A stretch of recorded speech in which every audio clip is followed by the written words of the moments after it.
नमस्कार, मैं प्रियंका। आप देख रहे हैं ऑनलाइन न्यूज इंडिया। शिवलिंग और फव्वारे से इतर मुस्लिम पक्ष के वकील ने अलग ही पेच फंसा दिया है।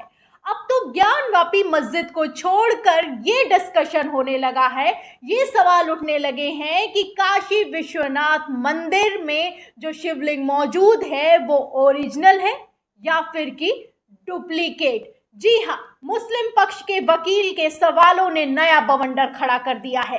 जिस फैसले पर लोगों की निगाहें टिकी हुई हैं, उस केस की सुनवाई के दौरान महंत और मुस्लिम पक्ष के अधिवक्ता आपस में भिड़ गए। मुस्लिम अधिवक्ता ने ज्ञानवापी मस्जिद से इतर काशी विश्वनाथ मंदिर के ही वजूद पर सवाल खड़े किए तो बवाल खड़ा हो गया। क्या है पूरा मामला? आखिर कैसे मुस्लिम पक्ष के वकील ने फंसा दिया है पेच? जानने के लिए इस खबर को ध्यान से देखिए। पूरी खबर में आपको बताएंगे कि कैसे कोर्ट में पूरा बवाल खड़ा हो गया, बवंडर मच गया और किसने क्या दलील दी तो लोगों को सांप सूंघ गया।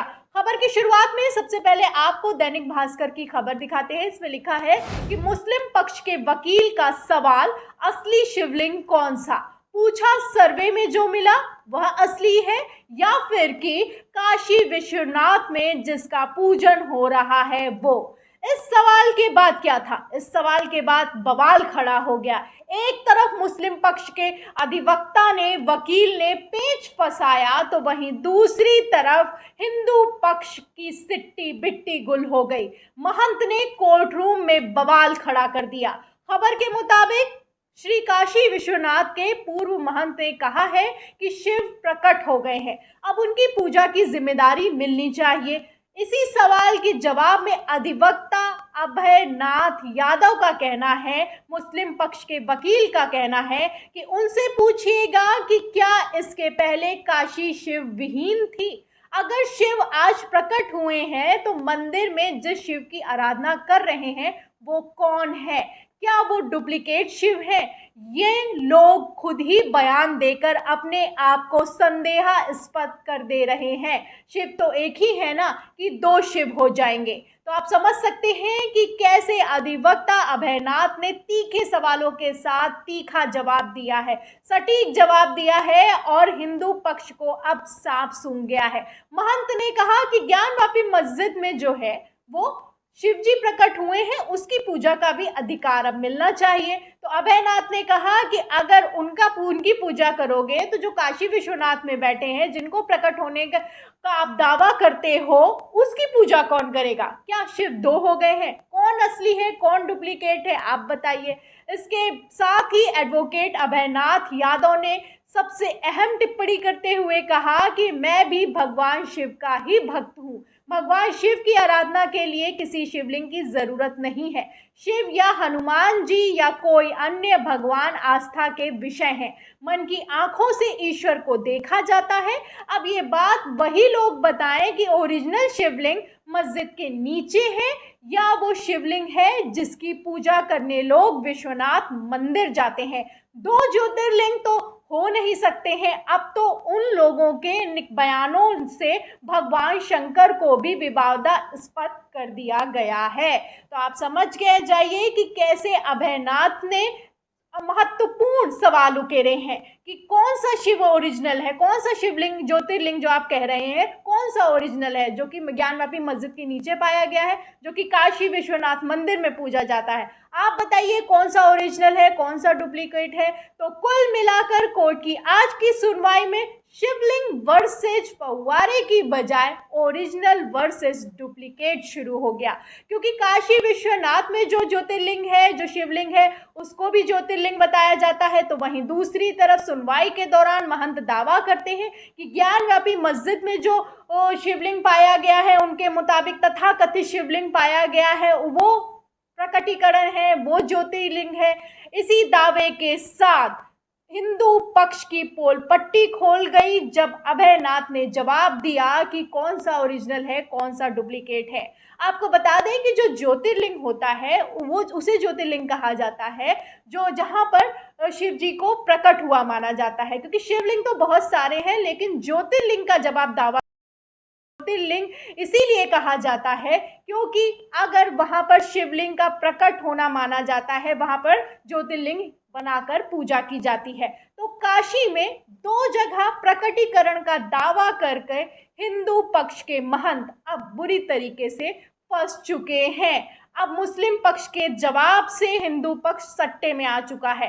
इसके साथ ही अभयनाथ ने और क्या क्या कहा है वो भी आपको बता देते हैं। अभयनाथ जो कि मुस्लिम पक्ष के वकील हैं, उनका कहना है कि अभी तो न जाने कितने लोग आएंगे, सब लोग अपनी अपनी रोटी सेक रहे हैं, सभी लोग खुद को हाईलाइट करने के लिए तमाम कार्रवाई करेंगे। मैं सबसे शुरू से कह रहा हूं कि हमारी लड़ाई कोर्ट ऑफ लॉ में होगी, मेरी लड़ाई सड़क पर और लोकप्रियता हासिल करने के लिए नहीं होगी। मुस्लिम पक्ष को अदालत के आदेश पर पूरा भरोसा है।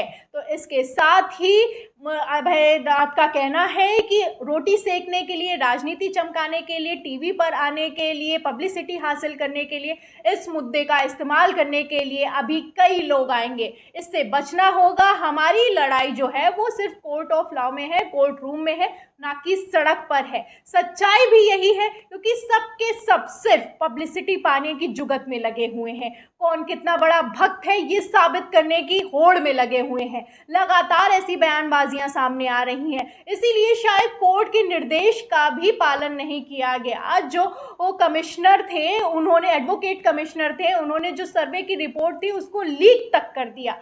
कैसे खेल किया जा रहा है, कैसे बायस्ड होकर सर्वे करने का काम किया गया आप जानते हैं। कैसे एडवोकेट कमिश्नर को बर्खास्त कर दिया गया और उसके बाद लगातार रिपोर्ट को लेकर के बड़े बड़े दावे किए जा रहे हैं। कोई कहता है कि शिवलिंग है, कोई कहता है कि फव्वारा है, कोई कहता है कि मंदिर को तोड़कर मस्जिद बनाई गई है, कोई कहता है कि जो पीछे है जो दीन इलाही बना है वहां पर भी मंदिर है। इस तरह के पूरे दावों की एक पूरी फेहरिस्त है। इन्हीं दावों के साथ सिर्फ एक ही मकसद है, पब्लिसिटी पाना, हाईलाइट होना और टीवी पर आना।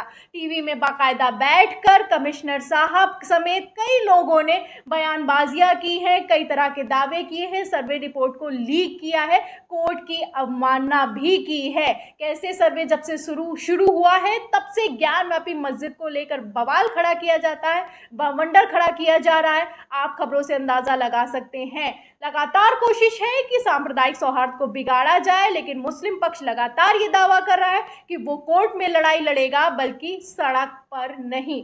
इसको लेकर भी मुस्लिम पक्ष ने कोर्ट से मांग की है कि बहुत ही गंभीर षड्यंत्र किया जा रहा है। हम मांग करेंगे कि सभी की भूमिका की जांच होनी चाहिए। जिन एडवोकेट कमिश्नर को हटाया गया है, अजय मिश्र, उनसे हटकर भी अलग लोगों की भी जिनकी अलग भूमिका है उनकी भी जांच होनी चाहिए, ये मांग की गई है। और सभी एडवोकेट कमिश्नर संदेह में है, ये दावा किया गया है। इसके साथ ही कहा गया है कि एक को बर्खास्त करने से काम नहीं चलेगा।